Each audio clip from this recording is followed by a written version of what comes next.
Hello and welcome to Healing Through the Holidays After Suicide Loss, the interview series on how to get through the celebrations with peace and joy, create new traditions to honor your loved one, and keep their memory alive. I created the series to give you all a go-to place with plenty of helpful resources, advice, and encouragement from those who are experts in their field, so you can have a festive period which is meaningful to you. Let's make a deal. Commit to taking one action after you watch this interview, because time alone doesn't heal all wounds. It's so important what you do with your time. I'm your host, Caro Brookings, and with me today is Barb Ashcroft.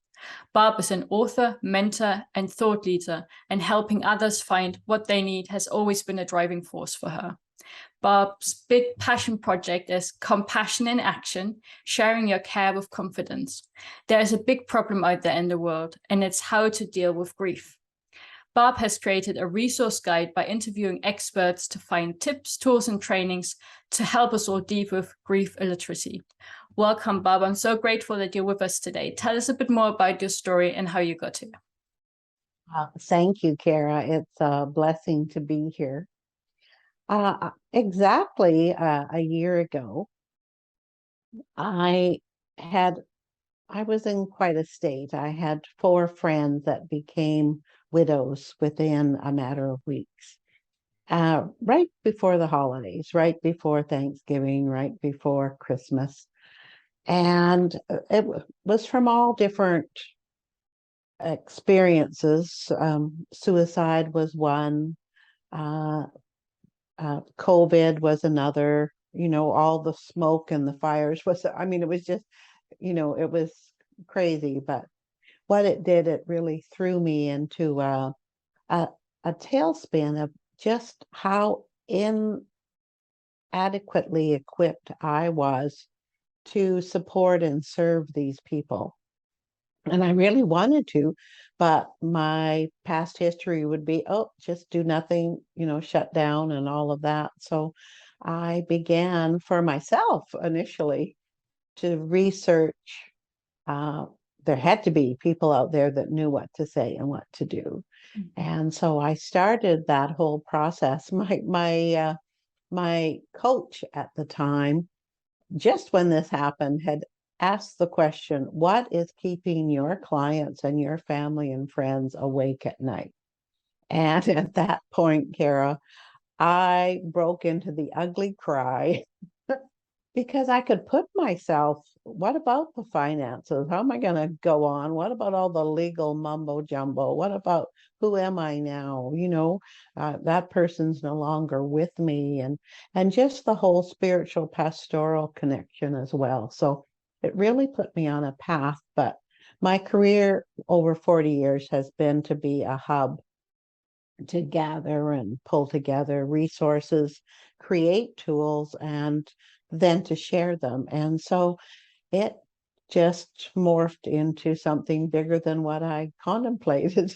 Yeah, well, I really appreciate you sharing that with us, and I love how you really wanted to help your friends, but then you took it to another whole level, right? You just didn't sort of find these things out for yourself, but you realized the need for others to learn about this. And I love your phrase, the grief illiteracy, because I think it really, really describes it well. So you said, it transformed into something much bigger than you initially anticipated. So how did that process go? And what would you say is your biggest aha moment? Well, as I started researching, I found some amazing, and they're still coming, they're still being drawn to me, these experts from all over that, they either sit across from grieving individuals with their business, with their vocation, or they've taken on that job of being, grief coaches, etc. And so it's just I've been learning so much that I can't help but put it together into a tool to help those, because I'm finding what's really amazing to me is that this truly is an epidemic. a bigger epidemic than COVID ever was, and that's that we're all suffering from this great hesitation. We just don't know what to do, and so we hold back. But in the meantime, we're hurting, and the person who's grieving is really hurting. So whereas a lot of people are helping the grieving, who I want to help is all the people around them, because we want to help, we truly do. It's just being on one of, being a guest, not a speaker, but one of the guests on one of your previous series. I was just so, my goodness, impacted, and almost heartbroken when one of your speakers had said she felt disenfranchised. And I thought, oh my goodness, there's things we can do better. We can really do better with this. And one of my other contacts, who's a leading businesswoman, lost her husband. And she shared with me that she'd be shopping or walking her dog, and people would be going to the other side of the street to avoid her because I didn't know what to say. And I thought, oh my goodness, that's like a stab in the heart. Like that's when you really need a community around you. So anyways, so I guess what I could say, I got two ahas actually. And one was very cool. And that was as I was learning and putting into place some of these, tools and techniques instead of platitudes, I found it was contagious, because those people around me that were seeing me do it, it was instilling confidence in them that, oh, okay, I can do that. I can go up to that person and, etc. So that was very cool. That was very cool. But this aha about this being an epidemic, there's collateral damage all over the place with this grief illiteracy. And so to me, it really has to be addressed to the greater periphery, not just the folks left behind, which I'm one of those too that's been left behind. But the real truth is everybody's suffering. And it's so hard to not take it personal when somebody, just for lack of whatever, isn't there for us.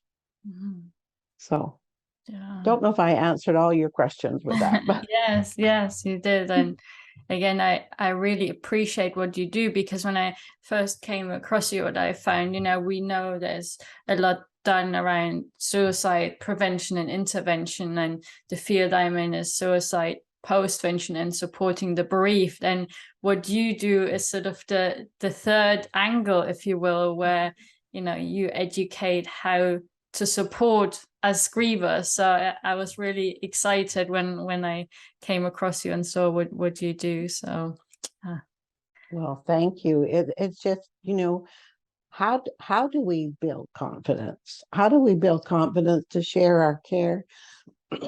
And for me, and this is sort of how the name came into being, was I have a let it begin with me philosophy. And as I was studying this, I think it was Brene Brown had a article on what's the difference between sympathy and empathy and all of this. And then compassion came into the picture. And I was studying some of Max Lucado's work, and he said, compassion is a godly view, but it is always followed by action.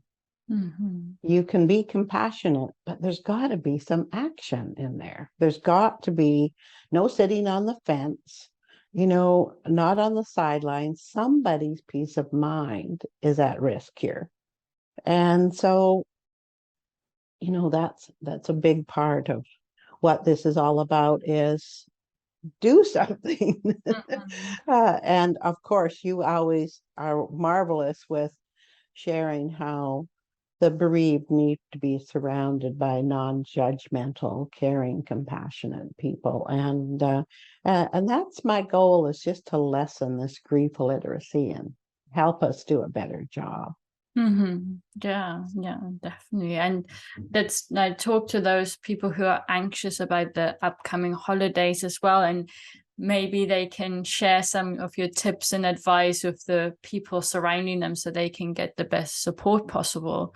So can you talk a little bit about your advice on how to support us grievers through the holidays? Well, I've got some that really stood out to me.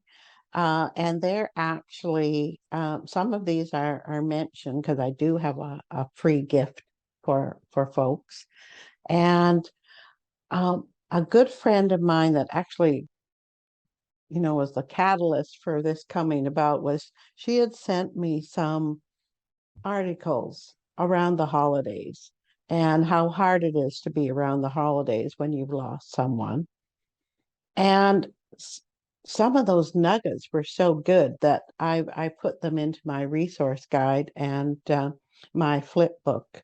But one of the things that I found was really helpful from what I've been using is, instead of asking someone, how are you, where they have to come up with an answer, I just prefer to make a statement, which is, Cara, it's so great to hear your voice. It just, it's so good to see you in person, just because it is. And instead of trying to make someone, because grief changes, as you and your audience well know, it morphs to highs and lows, and you don't necessarily know when those highs and lows are going to hit you. So why put somebody on the spot because they want to make you happy? Why not just take that away? And especially with the holidays, I find this is a key thing that I've really endeavored to put into place, is when I have someone that is grieving, just sending them an invitation to join us over the holidays, that both they and their grief are welcome. We would just love them to be with us. And if we're leaving a message on the phone, to just be able to share, you don't have to answer now. I'll phone a day or two in advance and see if you're, how you're feeling, and if it's something that you'd like to do. Just, again, taking the pressure off, not just trying to keep people busy, but to keep them feeling loved, and cared for. In my workshops that I'm doing right now, I found the best app, Caro. Oh, this is the best app. And it is called Follow the Nudge. I don't know if you've heard that. No, I haven't. But I am endeavoring to walk my talk with this, and just with my whole age demographics as well. We've been losing a lot of people around us, but I want to keep that in the forefront. So this Follow the Nudge app, what it does is you can put in the special dates of the particular people and ask for a week's advance notice, or ask, whatever time span you want. And so recently, one of my good friends whose husband had that was a suicide loss, I knew the date, and a week earlier I made sure a card was in the mail to arrive on the right day, to say, just want you to know you're on my heart today. Oh, it's just so special to be able to know a year later that somebody thought enough to send a card or do a phone call. It's just special. Yeah, no, I love that, because I find, with my calendar on my phone. There's so many things on there, and it just gets lost and everything sometimes. Although I'm pretty good at remembering dates personally, but I think it's a great idea, because we hear it so often that, you know, in the first few days and weeks, people, they keep coming, say, oh, anything I can do, and bring us food and support us, and then they just slowly go back to their own lives, and then we're all on our own. So yeah, it's just very special that we're thought about. And I love what you shared about, you know, taking the pressure off. And I'd never heard these suggestions before about, you know, using the statement and just saying you and your grief are welcome. I mean, they're really, really great ideas, Sam. So pleased that you shared them with us, so, you know, we can use them as well to support our loved ones and other grievers. But, you know, like we said, to share it with the world, and to say, look, you know, this is how you can best support me. Here's some ideas for you. Because do you find that people actually want to be supportive? Oh my goodness, they are crying to be supportive. And I'm getting real choky here. They come up to me and say, Barb, I want to know what you know. How do I do this?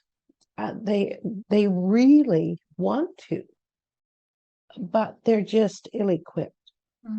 And what I found so much help is with, you know, your speakers that you've had on before, and that they're sharing truth. Truth doesn't change. Truth is truth. But to be able to get that out to the individuals to prompt action. I mean, I think probably most people, you know, I mean, people say crazy things. I know when my mom passed, people would come up with crazy statements about, well, how old was she? And of course, I would just react with, gone's gone. It doesn't matter how old she was or is, because she's no longer here with me, you know. So for us to be better equipped to be able to do that, yes, I think the majority of people truly want to be a support, but we can learn through your audience and through the grieving community what resonates, what lands, what doesn't land. And so those are some of the experts that I'm interviewing that are in my monthly newsletter, because we can all learn with little nuggets here and there. Maybe we can't have all the meat and potato meal, but we can have some nuggets to be able to have those things stick. So absolutely. Yeah, and I think that'll be really encouraging for our viewers as well, who've, you know, certainly experienced what you describe of people crossing the road so they don't have to talk to you in the supermarket, go down another aisle quickly, and people think we don't realize, but we do. But then to realize for us that they're probably not doing it to be nasty or horrible, they just don't know what to say, and rightly or wrongly then just avoid us so they don't say the wrong thing. So I always say the more we can educate the people, the better, and especially with suicide loss, to help break down that stigma as well. Absolutely. Just even more complex, right? But it's those people that have not stepped up or have avoided, they're carrying their own guilt. That doesn't go away. Years later, they'll think, oh, if only I had been a better friend, you know? Yeah. So, yeah. Well, wrapping up then, if you were to leave our viewers with one single action today, what would it be? Well, I have a gift for everyone, and that gift is my you know, compassion in action, but it's a flip book that's all on good grief, just be kind. And it's going to have in this flip book is going to be some good things that your extended periphery can be learning and sharing. And so that will be very helpful for in there. There's also a short video, because the one thing I've learned is that we need to pay it forward. And the biggest thing that none of us are prepared for when this dash ends.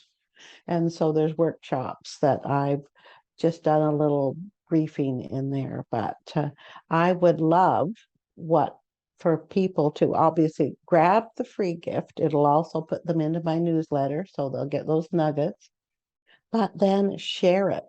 Mm-hmm. Help educate the people around you, help them be the support they want to be. And I think we'll be able to make a difference and grow this community of confident caregivers.